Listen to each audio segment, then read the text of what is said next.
जय श्री राम दोस्तों। आज बात करेंगे इजराइल देश की, एक माइनॉरिटी कम्युनिटी जिसने आज पूरी दुनिया पर कब्जा कर रखा है।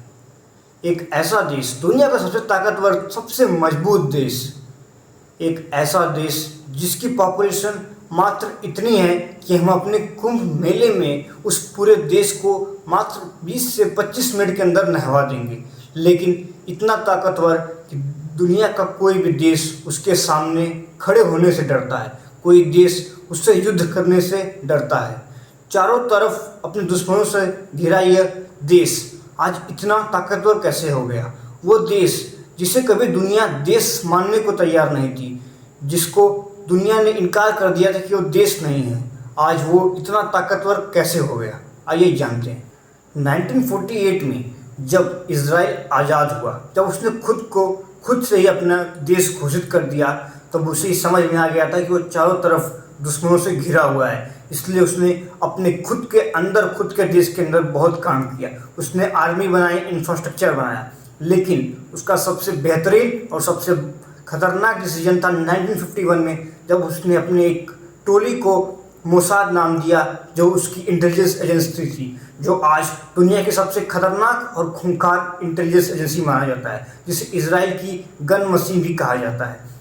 मोसाद ने अपना प्रूफ, अपनी ताकत 1967 के वॉर में दिखाई थी, जब इजराइल के अगल बगल 6 देशों ने इजराइल पर हमला करने की कोशिश की थी, लेकिन इजराइल ने अपने इंटेलिजेंस के बलबूते उन 6 के 6 देशों को मात्र 6 दिनों पर हरा दिया था, जिससे अरब देशों के अंदर एक खौफ पैदा हो गया था। आप इस वक्त पैलेस्टीन पर इजराइल के हमले देख रहे होंगे। इजराइल ताबड़तोड़ हमले कर रहा है। लगभग पैलेस्टीन जो इतना बड़ा था, आज वो मात्र इतना बड़ा रह गया है। लगभग पैलेस्टीन को वर्ल्ड मैप से इजराइल ने ख़त्म कर दिया है, पर कोई अरब देश, पूरी दुनिया की हिम्मत नहीं है कि इजराइल के सामने बोल सके। इजराइल बहुत ही डेवलप्ड है। इजराइल के पास आयरन डोम जैसी एक आधुनिक तकनीक है, जो हवा में ही उनके ऊपर फायर किए जाने वाले मिसाइल हमले को नाकाम कर देती है। इजराइल इतना ताकतवर है कि अरब देश इनके सामने आने से खौफ खाते हैं। आज तक इजराइल के इंटेलिजेंस एजेंसी मोसाद ने न जाने कितने operation of Wraith of God, Phoenix, failure, मतलब कई बेहतरीन से बेहतरीन ऑपरेशन किए हैं, जिससे दुनिया भी उनका लोहा मानती है। यही नहीं, आर्मी डिफेंस के अलावा आज इजराइल ने टेक्नोलॉजी में भी दुनिया को पछाड़ रखा है। अमेरिका के बाद इजराइल एक ऐसा देश है जो अपने जीडीपी का 4.5% रिसर्च एंड इनोवेशन पे खर्च करता है।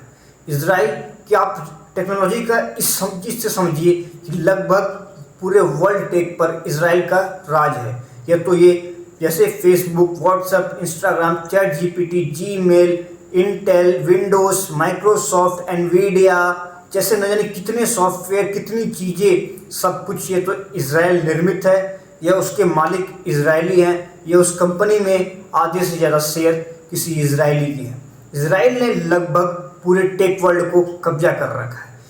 फ़लस्तीन पर कई हमले किए, फ़लस्तीन को ख़त्म कर दिया, लेकिन कोई कंपनी उनको इसलिए मदद नहीं कर पाई क्योंकि रातों रात इजराइल चाहे तो उन्हें ख़त्म कर सकता है। इजराइल ने टेक वर्ल्ड में कितना मजबूत नाम बनाया है, जिसके कारण दुनिया उससे खौफ खाती है।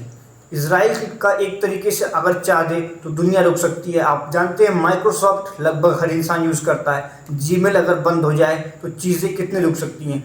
यूट्यूब, फेसबुक, व्हाट्सएप, सब कुछ इजराइल द्वारा निर्मित है, इसलिए आज इजराइल इतनी ताकतवर है। एक माइनॉरिटी कौम, लोग कहते हैं कि जिनकी संख्या कम होती है वो जल्दी ख़त्म हो जाते हैं। एक कौम, छोटी सी कौम जिसकी 1 करोड़ पॉपुलेशन भी नहीं होगी, आज वो इतनी ताकतवर देश बन गया है। इसका सिर्फ एक कारण है उनके अंदर की मजबूत पॉलिटिक्स।